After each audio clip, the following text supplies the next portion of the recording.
Welcome to Voodoo Whiskey Gaming, and this is my late review of Life is Strange True Colors. I played it on the Xbox Series X. It's also available on the Series S, Xbox One, PS4, PS5, Nintendo Switch, PC, and Stadia, because I guess that's still a thing. It exists still, guys. So let's kick this off with the story. You play as Alex Chen, who is finally being reunited with her estranged brother Gabe. He now lives in a small mountain town in Colorado, and as somebody from Colorado, I gotta say, they really capture the vibe of, like, small mountain towns, or at least the ones out here. I mean, admittedly, from a visual standpoint, it's a little idyllic looking, but they do capture that vibe very well. But unfortunately, very quickly on, and it's not a spoiler because they really cover it in the trailers, Gabe dies. And so you basically are discovering what happened, how it happened. You know, you're digging up the past of individuals, you're digging up the past in this small town. And like any of these games, the characters are wonderful. They really stand out very well. I mean, the Life is Strange series, even if it's not being made by the original creators, Don't Nod, they still tend to keep with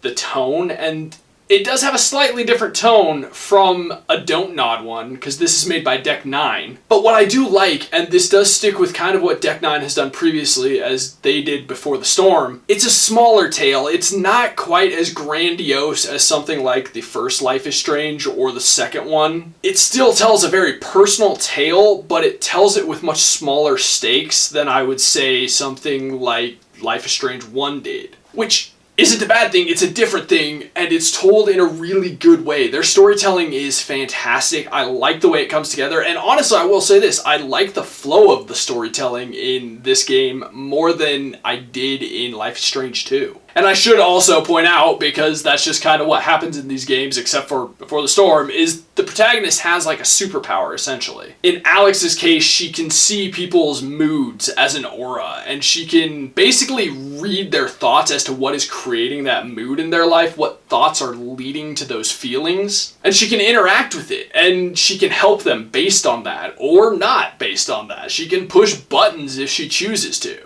Let's get into the audio, and I gotta say, I love the music in this game, whether it's the actual soundtrack or it's like the licensed music. I think it all works very well. Some of it caught me by surprise, but in a good way. I just enjoyed what they did with music in this game and the importance of it to the characters. Going into the voiceover work, I mean, the voiceover work is fantastic. Like, some of these characters were truly brought to life through the voice acting. I mean, all the characters were brought to life to it, but some of them just wouldn't work if the voice actors didn't do as good of a job as they did. Whereas some of them, you know, any voice actor could have pulled it off. But some of the characters were just so unique that without the right voiceover, they would just feel horrible and they would really take you out of the experience, which doesn't happen here. Now let's get into the sound effects, and the sound effects are fantastic. They go in with it, to put it simply. The sound of Alex touching her glasses and moving them around, you know, just small things that you do hear in the real world. So it's just nice to hear them in the game, and it's just interesting that they would go that far, and they do, like I said before, they capture the vibe of this small mountain town. Now let's get into the gameplay mechanics and whatnot, and this definitely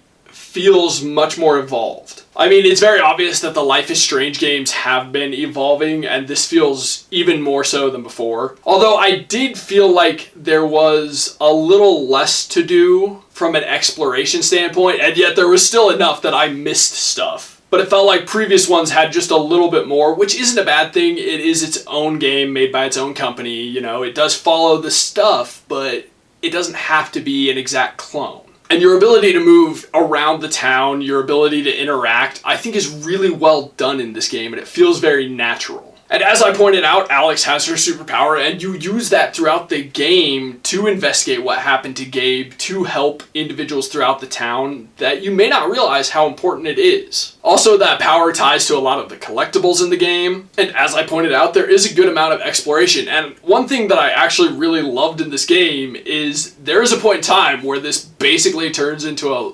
LARP/RPG for the characters, and they turn it into a turn-based RPG. Like, you go into combat situations in this LARP, and it's a turn-based RPG, and I just thought that was hilarious and amazing. But that being said, I really liked what they did with the game. I do feel like there could have been more opportunities to use the powers but at the same time, that might have felt a little too big and bombastic for the story that Deck 9 was trying to tell. Now let's get into the controls, and I didn't have any problems with the controls at any point in time, actually. I really think the controls worked very well. I didn't have any complaints with the movement or with interacting with objects. I was able to do what I needed to do when I needed to do it without any issues. Now let's get into graphics and visuals, and as I've said in other reviews, you can see the evolution of the visuals. Yes, I know it's done by a different company, but there is kind of this visual style for Life is Strange, and while it has grown and changed a bit, it still feels very much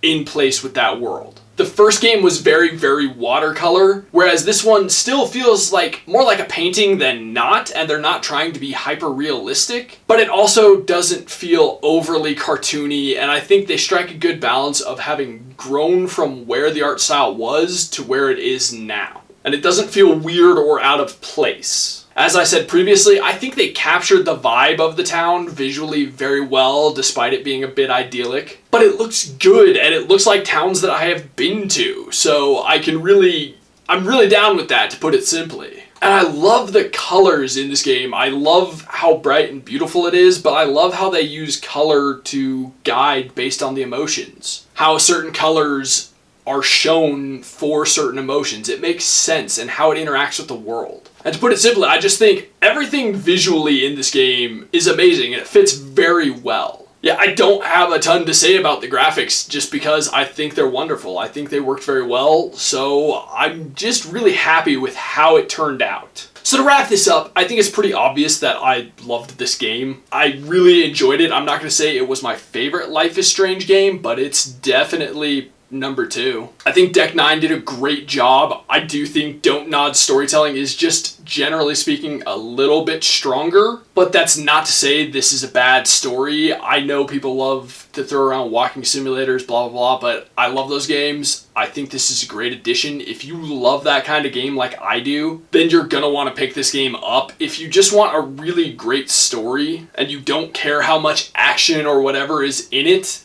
this is a wonderful game, and you should definitely check it out. Okay, so in the comments down below, why don't you tell me what's your ranking of the Life is Strange games? And always, thanks for watching. If you enjoyed the video, please hit that like button, and if you like what I'm doing in general, share and subscribe. Have a good one.